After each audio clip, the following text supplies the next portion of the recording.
Yo, today I wanted to talk more about audio editing and manipulation because that's like the real reason I even use Ableton because I like how you can manipulate audio, not even just samples, just sounds in general. You can do a lot of cool stuff for this. I already have this beat made.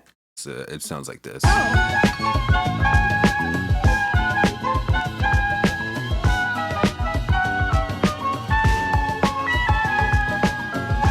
Let's see, it's just a loop. It's nothing like crazy, but we're gonna do some stuff with this sample and I'll show you how I put stuff in time and I'll talk about the warp modes and why they're important and things like that. So the project I had before was a fucking mess and I couldn't even navigate it properly to like show what I was doing. So I just made a fresh new one and I have the sample here. What's this? I don't hold on. Let me find out what this is. Okay, I found it. It's Love Squall by Sandy. Right here. Got it here. Don't be a jackass. Credit your samples. Anyways, so what we got here, we'll just go through the basic of how I put it in time. The nice 4/4. Pretty nice song. Very nice song, actually. I like the song quite a bit. Yeah, this song actually goes crazy. But so what you want to do is you just want to count in your head. You gotta keep the beat, catch the rhythm. 2, 3, 4. A lot of times, if you have no rhythm, well, I'm sorry, but also you can kind of just listen to where the drums hit. And you hear like there's the kick here. You hear a kick here. Listening for things like that can help you figure out like how to catch the beat. But I mean, the one is right here. So what I usually do, I right click, you set 1/1 here. That's like, since the start of your sample. I do this because, I mean, it lets you put the start of your sample and then it's easy to just put everything else in time, like the kick right here. 3, 4, 3, and then there you go. And this should be in time.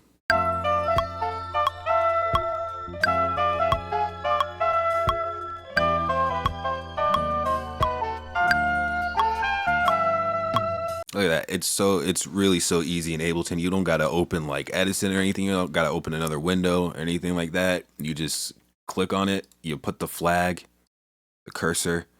I don't know what this is called. The playback marker. Put this thing. So this dude here.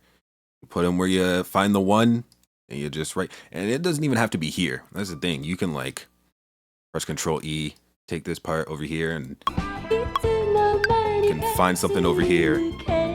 There we go. There's the one where she goes, K. Right there.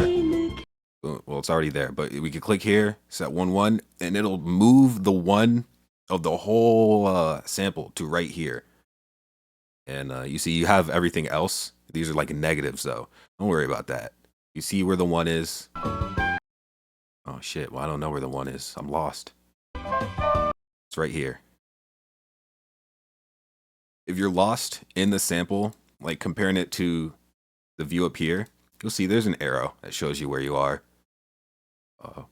But okay, it automatically chopped it and moved it over here. I was just lost.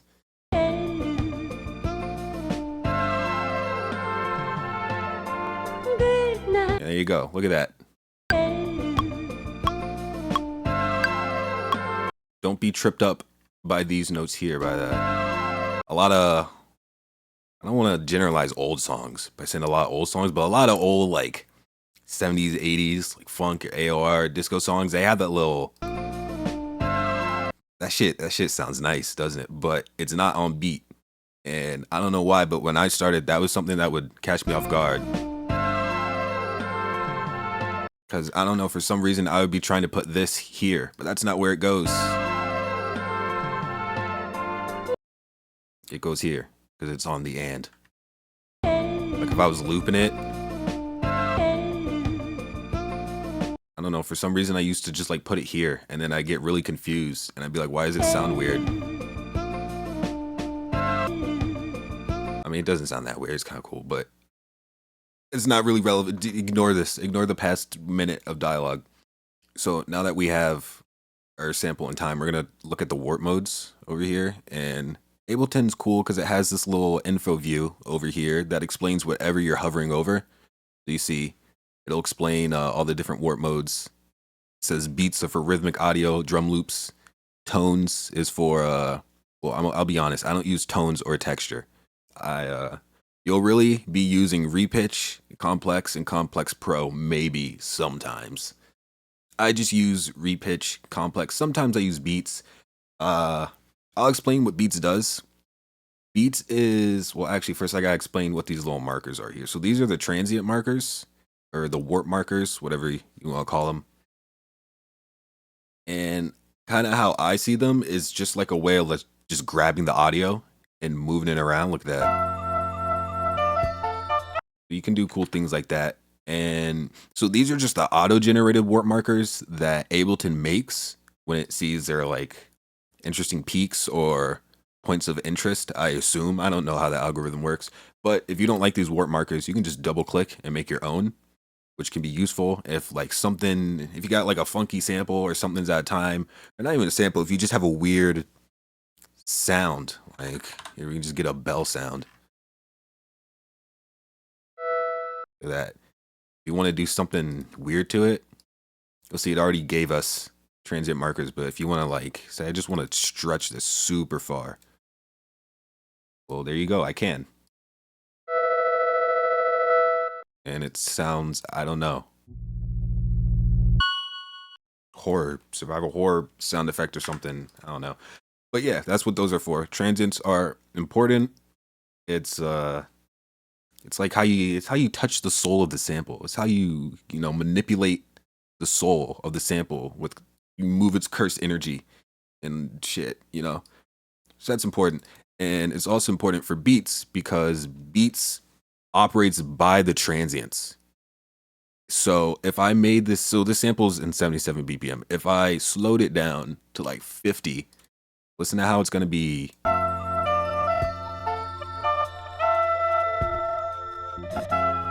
It operates by the transients. So if I removed all these,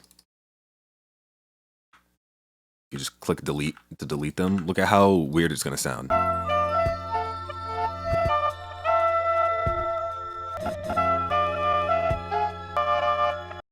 And it has different transient modes. So this is loop mode. So it goes back and forth. It loops in between the transients. And that's another important thing if you're like looking at if you're using MIDI. But this is important, just know it has different modes. If you have it just like this, it'll just be a one shot in between each transient. So, and when it's doing this, it's not going to repitch. The reason it loops before is because it's trying to take up the space. Since we slowed the sample down, there's not enough. How do I explain this? Here, I got a side by side. Since this is the sample, completely normal, nothing done to it. This is how the song would normally be. And you see how this part right here is moved over here. When it's slowed down, the stretched sample is trying to compensate for all this extra space that it has now. So it does that by looping it if you have it on this mode here. You see, it loops just to fill up the space. If I have it as just a one shot, it's just not even gonna fill up the space. It's just gonna be empty. And if I have it like this, it's just gonna keep repeating. It's gonna repeat the start of it. And you can see over there, off, loop forward, and loop back and forth. This is it just looping. It just starts over again instead of going backwards. I hope all that kind of made sense.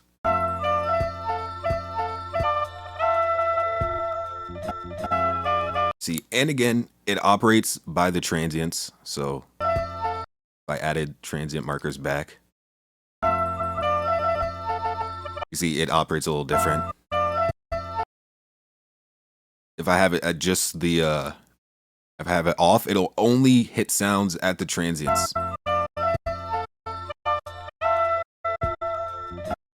See that? And this is cool if you want to do like some weird, interesting, like choppy stuff, the samples. That can be kind of cool. You kind of just got to experiment with it. I'm trying to explain the best I can, but it's really something you got to just go in and mess with. So yeah, that's the warp mode for beats. Repitch is my favorite. I like repitch because it literally repitches it, and there you go. Look at that. Give it some reverb. Fuck it, maybe we throw some rain over this bitch. Oh. Damn, staring out the coffee shop window. Take a sip. It's been raining a long time, hasn't it? But you gotta get up. You gotta go back to work. Anyways. So repitch will be used a lot. The repitch in Ableton is, I like it, but it's not like super pristine. You'll see if it gets too high, like you get penis music or whatever. I like repitch because it does its best to keep the sample integrity intact while keeping it in time. Like it adjusts the playback rate so that it matches your BPM, and usually, you know, you can always see the base BPM, or you can see the BPM of what you put it to through this, which should be the base BPM of the song. Like this will always be, you see, even though it's repitched, it sounds normal. If I unwarp it, you see. So this is always keep in mind. If you want to know what your original BPM is, assuming you did it right, it will be here, which I don't really like that. Assuming you did it right. If you put it in time and it sounds good to your ears, the BPM will be there. I'm not too sure how to phrase this. Repitch is good. I use it a lot. Gives you that chipmunky sound, gives you those cool sounds, and it keeps the audio sounding pretty good. If I go to beats, you'll hear it's kind of crusty. If I go to complex, so I mean, I guess we'll talk about complex now. Complex is just a normal, like, warping stuff. See, complex and complex pro, they're kind of like the same thing. Complex pro just gives you a couple more options for like really getting surgical with the sound and the editing. I found complex, it's cool. I only use complex if I want to pitch it myself. Through here. So like, say, this is an example I'll do a lot. If I like how the sample sounds at like 140, okay, I don't. Okay, I don't like this either. Yeah, the 55 sounds nice. If I want that tone and that sound, but I don't want the song to be at 55 BPM, you can use complex for that. So we can go complex and we can try and match the same sound, and you'll hear it's gonna have the same type of tone, same type of feeling as the super slow one, but we're still at 97 and the sample's still going at 97.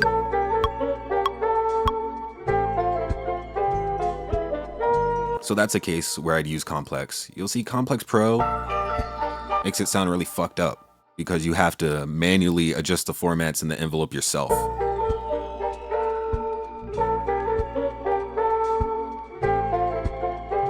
I found complex pro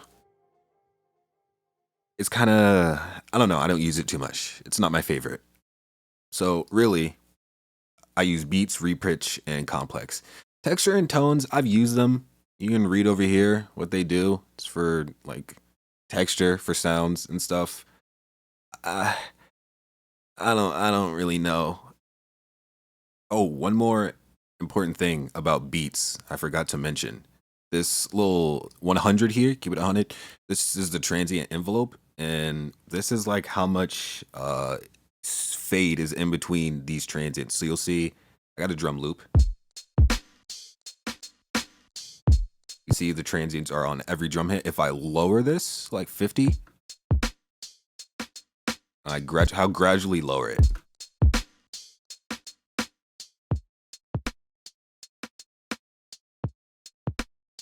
you'll see there's less space. Like it fades. The space between this and this, there's a fade. Zero. At zero, you see it decays very quickly. So we're not even getting the whole kick. Which is, this can be cool if you're trying to do, I don't know, some weird, like, Björk Vespertine, micro beats, Aphex Twin bullshit. I don't know, dude. But it's cool. You know, I just threw this over the...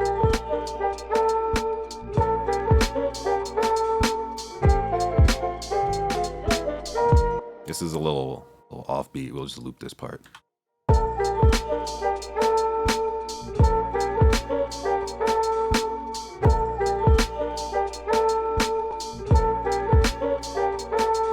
That's cool. All right, and then looking back at the main project that we had, this one. Jesus Christ. It's just kind of fast.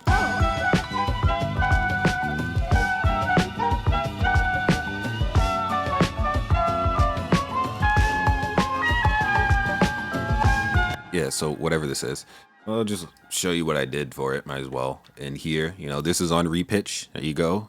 Base BPM 77, same as before. But now I have it at 97 for the whole project. You know, this is what it sounds like.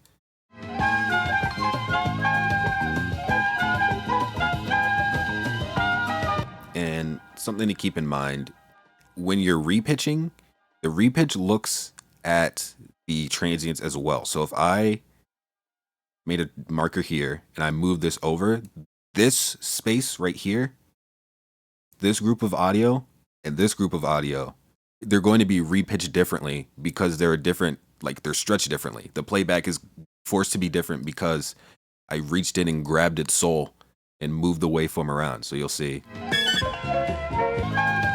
See, it'll all sound different because of where the waveform playback is. So that's another important thing.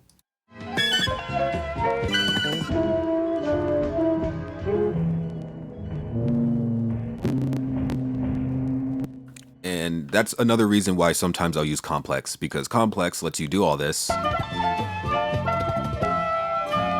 and maintain, for the most part, the tone of tone of whatever you have it pitched to. I mean, of course, if I like squish it all the way over here, the audio playback is like, what the fuck are you doing, dude? I can't save you. Like, man, it's fucked. But sometimes if I'm struggling to like put things on beat a certain way, or if I get like actual samples of someone like playing guitar or something and they're a little off beat and I gotta move them over, I'll use complex and just pitch it to whatever the repitch is. I mean, if I'm getting someone's actual like guitar playing, I'm not gonna repitch it. Well, maybe I will, but that's another time I might use complex instead of repitch so that it doesn't like massacre the sound. And I noticed it's been like 21 minutes. This wasn't supposed to be so long. I don't know what the hell I've been talking about for so long. But here's some other things I did. I use a lot of one-shots from like games and stuff because I think they're cool and it's kind of like a thing I do. A lot of times for one-shots, I'll just leave them. I won't even warp them. I'll just throw them in because I like how they sound just as they are. Sometimes I want to warp them to put them on beat. I use a lot of like, hey, wake up, stuff like that. Sometimes I'll just chop it and drag it over. Sometimes it's not even worth messing with the audio and like destroying it. Sometimes you can just chop it and move it over. Normally she says it like this. Hey, wake up. I moved it over to put her in time. Hey, wake up. Sometimes you can do that. Or I could have just done this. But you'll see that shortens this. So then I would have to put a marker here and put a marker here. But now this gets shortened. Hey, wake up. You know, it's cool if that's what I want it to sound like. Hey, wake up. But that's not how I want it to sound like. So instead, I just didn't make it too hard. I just chopped it and dragged it over. I just moved the preserved sound. So keep that in mind. If you're messing with things, there's a lot of ways to go about it. And you don't always have to like do things one way. There's a lot of ways to fix things or get things to sound how you want. That's why you got to slowly build up your toolbox so you can fix things and get things to sound how you want, the proper way. Or not the proper way, but the proper way to your ears. There is no proper way. It's however the fuck you want it to sound. It's your music. All right, and one last thing I wanted to talk about. This video is kind of long, but there's one more thing I like to do. Press Control J, consolidated this. Something you can do if you have a MIDI controller and or keyboard and or MIDI controller. If you have a way of controlling MIDI, which it can be your keyboard as well, or it can just be clicking things in, you know, it can be anything. We're not going to discriminate, but you can take audio and you can send it to MIDI, right? It's here. Slice to new MIDI track. You can click this and it'll ask you how you want to slice it. I have a preset called Sample Chop. I got it from some YouTube video. I don't know what it was, but you'll see the slicing preset. It has other presets. I would use built-in if you don't have like a preset, but I would recommend you copy whatever I have here because this is a pretty good one. But it'll create one slice per, it has all these. So it's per the warp marker, which is this here, I think. Oh God, is it the warp marker? That is the warp marker. I know what I'm doing here. I've done this for a long time. It will be by the warp marker or by the transients. So it'll be, hold on, let me bring this up. So by warp marker or by the transients. So that means it will chop at each one of these transients. Okay. Or by 1 bar, which is a bar of music. It'll go by half notes, quarter notes, eighth notes, so on and so forth. I usually do quarter or eighth notes. We'll do quarter notes. That'll be the 1, 2, 3, 4, you know, and then it will chop it and it'll be right down here. Be careful. This bitch is going to be loud. Yeah.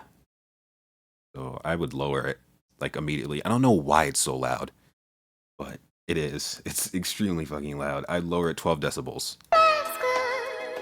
And you'll see it'll play it in, or it won't play it in, but you'll have it here in MIDI. You'll have each sample.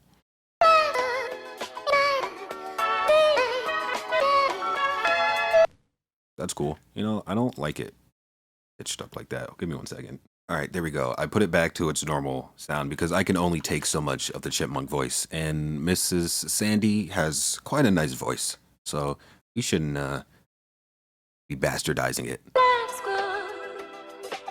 Well, you see, you have all the chops, and my keyboard is not working, but you see, you can play it in.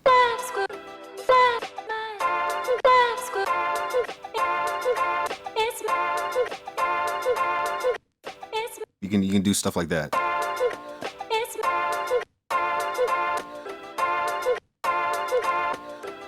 You can do cool stuff. So if you see people like, oh, people finger drumming and hitting their SP404s and all that stuff, you can replicate that here doing this. So that's cool.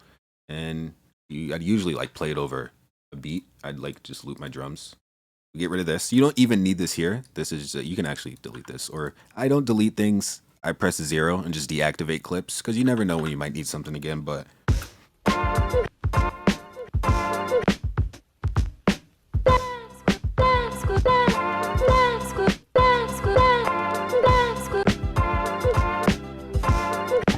you know, you can do stuff like that. I don't finger drum, obviously, so you can tell, but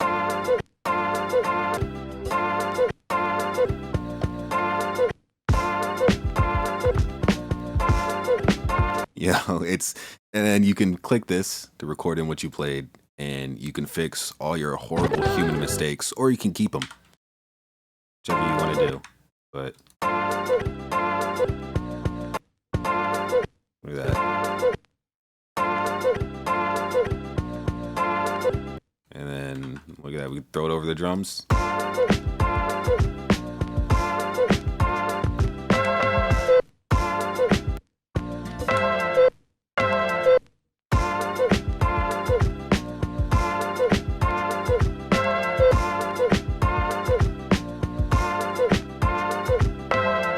And there you go. Look at that. You got a cool beat. That's probably a lot better than just the loop I did, you know? Be creative with your shit. You know, I just took a 4-bar loop here. Shit was kind of lazy, but it kind of goes in, doesn't it? I know. But this is cool too.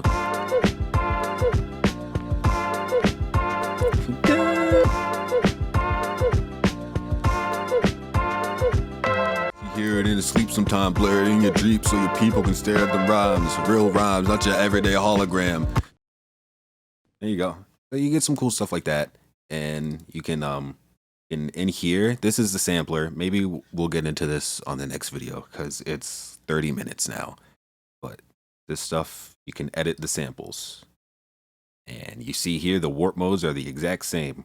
So if you don't know what you're doing here, go back 10 minutes and watch it again.